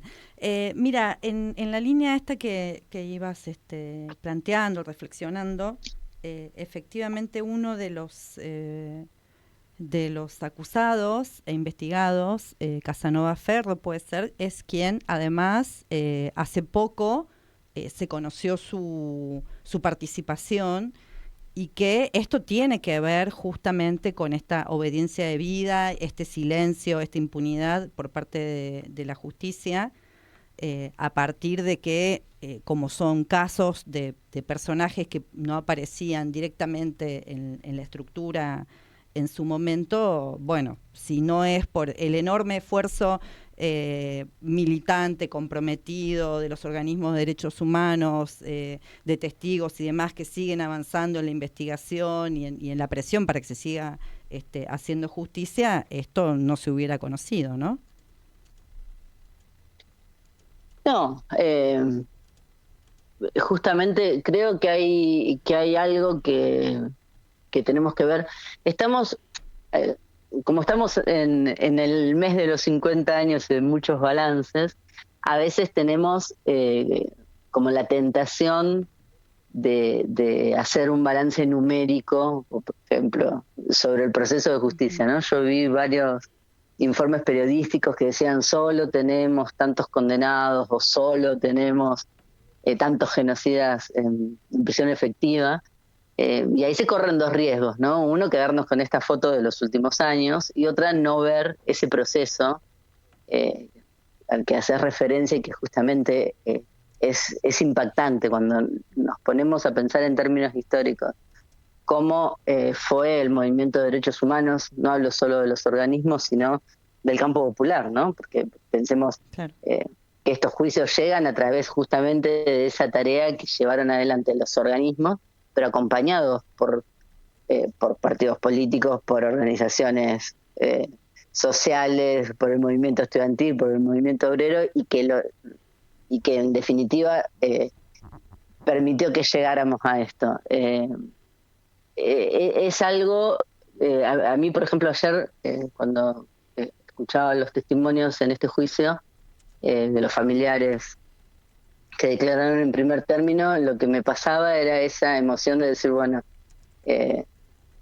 hay una cosa medio ambivalente de decir 50 años después, pero también es impresionante pensar qué testarudos que somos como pueblo que 50 años después logramos llegar a esto, ¿no? O pensar esto de 50 años después hay tipos que están esperando que les toquen el timbre y los vayan a detener, porque las investigaciones siguen y los procesos siguen. Así es. Entonces, son como momentos también de balance y bueno, creo que tenemos que hacer un buen balance de esto, ¿no? Guada, ¿cómo va? Te habla Luana. Te quería hacer una consulta. Luana. Y era algo de lo que recién mencionabas, que era si el sistema judicial argentino estaba preparado para este tipo de búsquedas, este tipo de juicios, pero recién mencionabas que no era así. Y la pregunta es, ¿qué responsabilidad concreta hay hacia el Estado en este tipo de casos? en donde hay una especie de negligencia, de accionar del Estado en esta búsqueda, por ejemplo. Sí, yo creo que en realidad lo que hemos logrado o lo que nos falta lograr es justamente una expresión de la correlación de fuerzas que tenemos como campo popular para llevar adelante este proceso histórico, digo, ¿no? Hoy en una charla recordaba que una vez nos convocaron a la Liga, a España, era cuando estaban intentando reabrir allá las causas del franquismo, ¿no? Creo que fue en el 2008, por ahí, 2007-2008. Bueno, y yo iba también con esta cosa de solo hemos logrado tal cosa y el Poder Judicial no habilita las causas. Y cuando terminó la charla, se acerca una persona y me dice: ustedes allá en Argentina tienen esa frase que es quejarse de lleno, ¿no? Porque, bueno, y ahí a mí me llevó a una profunda autocrítica en ese sentido, porque en realidad creo que lo tenemos que ver al revés, ¿no? No sería tanto que le pedimos, yo creo que no le podemos nunca exigir nada al Estado, ¿no? El Estado de lo que es, y en este momento, bueno, ni hablar. Entonces, más pensar, bueno, ¿cuánto hemos logrado? Es hasta dónde hemos podido llegar o dónde podemos llegar, y realmente hemos empujado los límites que nos quisieron imponer muchísimo, ¿no? Pensemos que venimos de una etapa en la cual todos los sectores dominantes lograron instalar las leyes de impunidad y el indulto, incluso para los poquitos que habían juzgado, ¿no? Sí. Y rompimos todas esas barreras y seguimos avanzando. Hoy es muy complejo por diversos motivos, fundamentalmente por también no podemos soslayar el efecto enorme que tiene un poder ejecutivo claramente no solo negacionista, ¿no?, sino directamente un poder ejecutivo que reivindica lo sucedido, y un poder judicial que siempre es muy permeable a esas cuestiones. Ahora, fíjense que a pesar de eso, no han podido en estos años, por más que los propios represores celebraron en su momento la llegada de Milei, no pudieron revertir nada de lo que hemos logrado en materia judicial. O sea, los juicios siguen, no pudieron pensar un indulto, ¿no? Hubo frases este tiempo, pero no pudieron avanzar ahí. No pudieron avanzar siquiera cuando intentaron con el Poder Legislativo. Recuerdan hace 2 años esas visitas que hicieron varios legisladores, que se suponía que después de eso venía la salida masiva por cuestiones humanitarias de la cárcel. No pudieron hacer nada de eso. Después lo que tenemos hoy es un proceso que, por eso también tenemos que pensar qué pasa a 20 años y a 50 de los hechos, donde en realidad si yo tengo que decir por qué hay muchos menos en la cárcel, es en general porque han fallecido, y en otros casos porque han cumplido la pena, ¿no?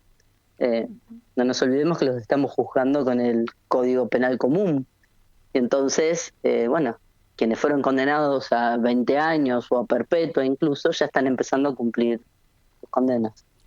Guadalupe, te hago una pregunta. En estos días, a 50 años, estamos haciendo como un proceso de recordar a los compañeros, compañeras, camaradas en este caso, que si bien fueron víctimas de la represión, del genocidio, pero su identidad no los define la dictadura, sino quienes fueron, ¿no? ¿Nos querés recordar entonces este juicio por quienes se está llevando adelante? ¿Quiénes fueron los camaradas desaparecidos? Ay, te escucho muy mal, pero entiendo que me preguntabas quiénes eran los casos por los cuales este juicio va a ser tomado. Bueno, es justamente un grupo de militantes del Partido Comunista que salía del local del Comité Capital, ¿no?, en Avenida Callao, el 20 de mayo del 77. Ahí había una reunión y cuando salen secuestran, bueno, a Juan Carlos Comínguez, que había sido diputado nacional, a Luis Cervera Novo, Ricardo Isidro Gómez, Carmencita Román, Miguel Prado, Miguel Lamota y Juan Arano. Y sobrevivieron Comínguez, Lamota y Prado. Comínguez es quien en el año 2023 identifica a Pomar, lo que ahora llamamos base Pomar, como lugar de cautiverio. Y bueno, y ahí también hay que destacar en esto de cómo se llega a identificar la base Pomar. En realidad hay un rol muy determinante de la periodista Luciana Bertoya, ¿no? Y cómo se llega a reconstruir la historia de qué es lo que había sucedido ahí, también tuvo que ver una nota periodística que hace muchos años hizo, Lila Pastoriza, sobreviviente que acaba de fallecer hace muy poquitos días. Y también es atípico en este sentido pensar un centro clandestino de detención que fue casi exclusivamente funcionó para el secuestro de estos militantes comunistas. La banda que los secuestra, hay que pensar que actuaba en Orleti, que era justamente el centro clandestino que podemos llamar del Plan Cóndor, ¿no?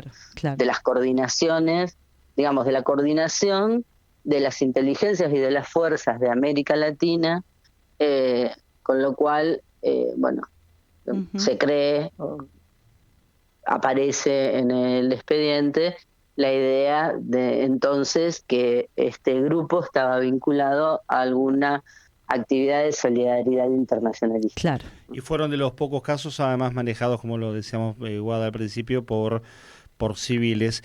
Cierro con estos nombres, también hacemos bien en que nos traigas el nombre de los compañeros y compañeras desaparecidos, y algunos de ellos definitivamente, pero también los 4 nombres de los acusados, uno de ellos en particular, tipo que ha tenido muchísimo poder en la CIDE durante muchos años, ya entrar a la democracia, como Patricio Finen. Digo, también entender qué personajes son estos, que por ahí no son los nombres rutilantes de los Astiz, de los Videre y demás, pero que hablamos de alguien de mucho poder también dentro de la institución.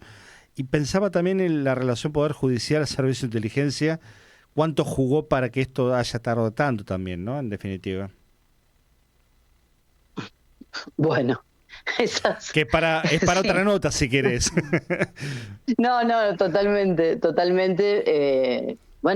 Esas relaciones que continúan al día de hoy, ¿no? Yo cuento siempre como anécdota que en un momento se producen, hablo de 2009-2010, se producen nombramientos de jueces federales en la jurisdicción de La Plata. Entonces pregunto, ¿y estos quiénes son? Y entonces me dicen, no, este fue propuesto por del PJ, por ejemplo. Y este es el cupo CIDE. ¿Cómo el cupo CIDE? Bueno, según parece era Vox Populi, que la CIDE ponía jueces, claro, ¿no? Entonces el cupo CIDE era... Bueno, y nos sucedió también en esos años, cuando desapareció Jorge Julio López en el inicio del segundo ciclo de juzgamiento, que los propios jueces federales nos decían quienes mejor investigan son los de la CIDE. Y efectivamente investigaban, y bastante bien, hay que decirlo, porque justamente el enorme aparato paralelo de investigación que tenía la CIDE, creo que es lo que hace que esa relación que, como bien decís, bastante espuria de la inteligencia con el Poder Judicial no sea algo precisamente del pasado, ¿no? El caso de Finen es como el más paradigmático, exacto, me parece.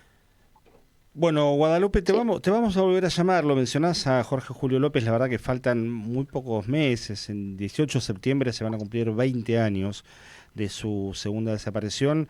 Estuviste muy metida con el tema, así que sí, viste que el tiempo igual se pasa rápido, parece septiembre, como que te vamos a llamar dentro de un montón de tiempo, pero por esa fecha, si no antes, por ahí te vamos a volver a convocar y estaría bueno hacer un especial recordando todo eso.